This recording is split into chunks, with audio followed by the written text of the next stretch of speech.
Muy buenas tardes, muchas gracias por la invitación al Inter-American Institute for Democracy.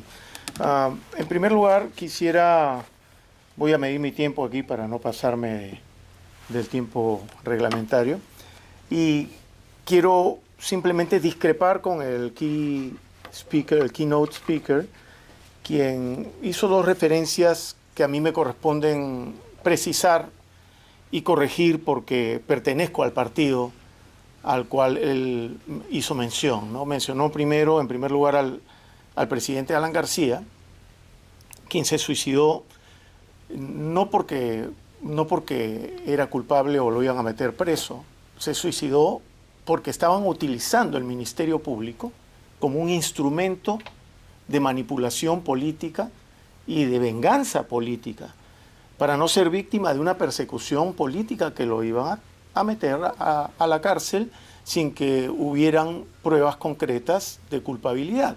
A mí no me corresponde defenderlo, para eso tenía sus abogados y son muy buenos, y la historia finalmente juzgará ese episodio.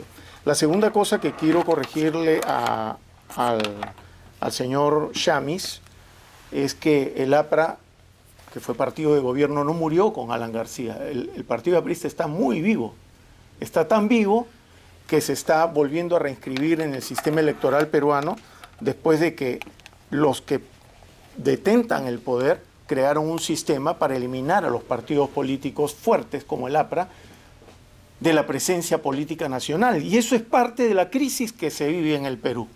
La crisis política que se vive en el Perú comienza en los años 90, cuando el régimen de Fujimori y Montesinos comienzan a demoler el sistema democrático de partidos políticos, por supuesto ayudados también por los propios errores de los partidos políticos que no se renovaron a tiempo, que no presentaron nuevos rostros y nuevas perspectivas de la percepción de la realidad del país. En el caso del Perú eso comenzó en los 90, nosotros estamos trabajando dentro del partido aprista para dar las nuevas ideas y qué cosa es el aprismo, por ejemplo, en el siglo XXI, como percibimos nosotros un movimiento que nació hace 100 años. Entonces eso con respecto a la presentación del señor Héctor Chamis, que estuvo muy bien, pero se equivocó en eso, ¿no? Y discrepo por eso democráticamente. Yo creo que no es que el sistema democrático es corrupto. Yo creo que la gente que participa dentro del sistema democrático y que detenta el poder en los últimos años ha demostrado una gran dosis de corrupción. Y es la gente la corrupta, no son los sistemas. Los sistemas se pueden ir corrigiendo y autodefendiendo y autoprotegiendo de los excesos que cometen los que lo manejan. Entonces, eso para decir ¿qué? Para decir que la presencia, yo concuerdo perfectamente con el amigo chileno que ha hecho una perfecta y transparente diagnosis de por qué la OEA no debería estar poniendo los pies en el Perú. Y además eso es la comprobación de que sí, mecanismos como la OEA están en un proceso de corrupción porque la gente que los ha tomado los utiliza como una arma política. Y en este caso la OEA está demostrando que está yendo como un salvavidas del gobierno de Pedro Castillo para tratar de poner las cosas como si fuera un impasse entre la oposición política y el gobierno, cuando lo que no está viendo la OEA de que lo que está ocurriendo en el Perú es un gobierno altamente corrupto, que es corrupto desde su entrada al poder, desde la forma como llegó al poder. Y ha demostrado con pruebas, porque la prensa lo ha demostrado, que hay muchos casos de corrupción. Y ahora la fiscal de la Nación, que es una mujer proba, que se ha demostrado que ha hecho una investigación realmente transparente, ha hecho una acusación ante el Congreso de por qué hay que investigar, por qué le tiene el Congreso que dar la luz verde para que investigue abiertamente al presidente por casos de corrupción. El impasse es el artículo 117 de la Constitución, que habla de casos de traición a la patria y otras situaciones en las cuales no se puede, por corrupción, directamente acusar al presidente, pero para eso está el sistema democrático. La Constitución también permite que 87 votos logren vacar al presidente.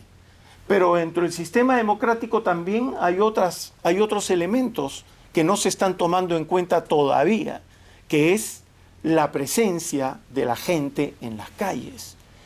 Y eso es lo que yo vine a decir aquí, a este foro.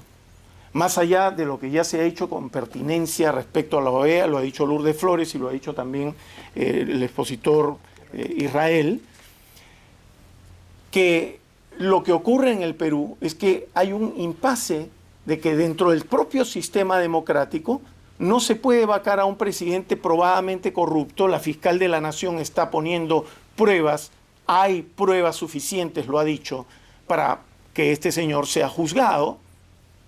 Me refiero a Pedro Castillo. Y sin embargo, todo eso no va a lograr juntar los 87 votos que se necesitan según la Constitución para vacarlo. Por lo tanto, lo que creo que debemos hacer los peruanos es que debemos convocar a un mecanismo democrático absolutamente, que es la protesta popular. Es el rebelarse frente a quienes manejan el sistema utilizando sus propios mecanismos para corromperlo.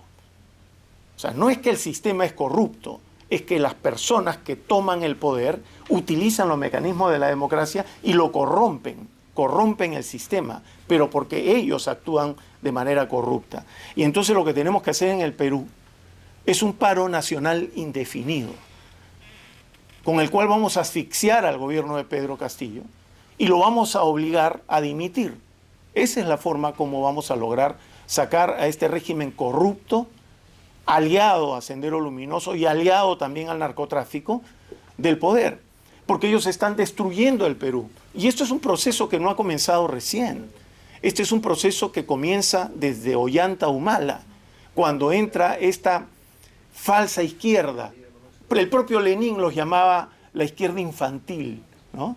Nosotros les llamamos de varias formas, pero hay dos facciones en esa izquierda infantil del Perú, que son los que llamamos los caviares, que acá en Estados Unidos le llaman los radical chic, que les encanta predicar cómo vivir en la pobreza, con la igualdad y todo eso, pero les gusta vivir como grandes burgueses, ¿no?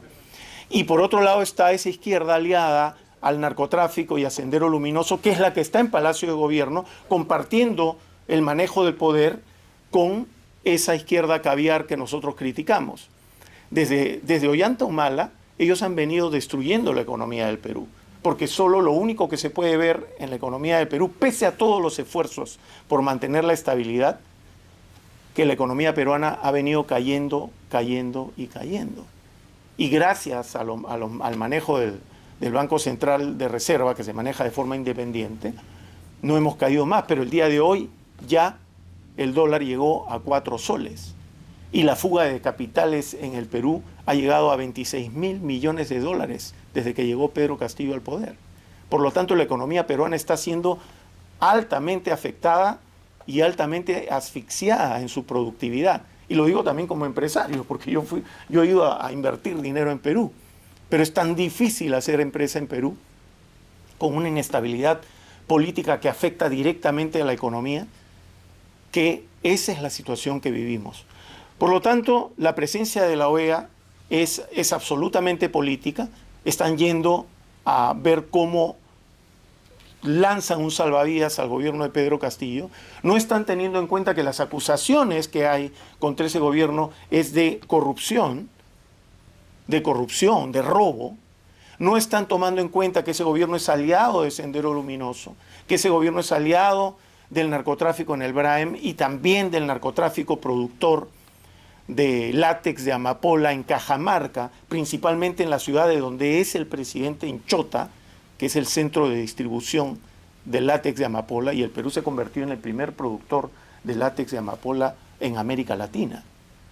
Esos factores no los está tomando en cuenta esa comisión de la OEA que está yendo al Perú a salvarle la vida, a tratar de salvar la vida política de Pedro Castillo. Por lo tanto, los peruanos lo que tenemos que hacer es tomar la iniciativa, salir a las calles, pero no solamente a marchar, sino parar la economía del país, hacer un paro nacional indefinido que asfixie a este gobierno y que le demuestre que no es solamente el 70% de peruanos, sino el 80% de los peruanos que queremos que ese gobierno se vaya por corrupto, que se vaya por inepto, que se vaya por aliado de Sendero Luminoso y que se vaya por aliado del narcotráfico, y que organismos como la OEA vuelvan a ser de la naturaleza a la que fueron creados para hacer, que es ayudar al fortalecimiento de la democracia y no boicotearla apoyando a gobiernos corruptos como el de Pedro Castillo. Muchas gracias.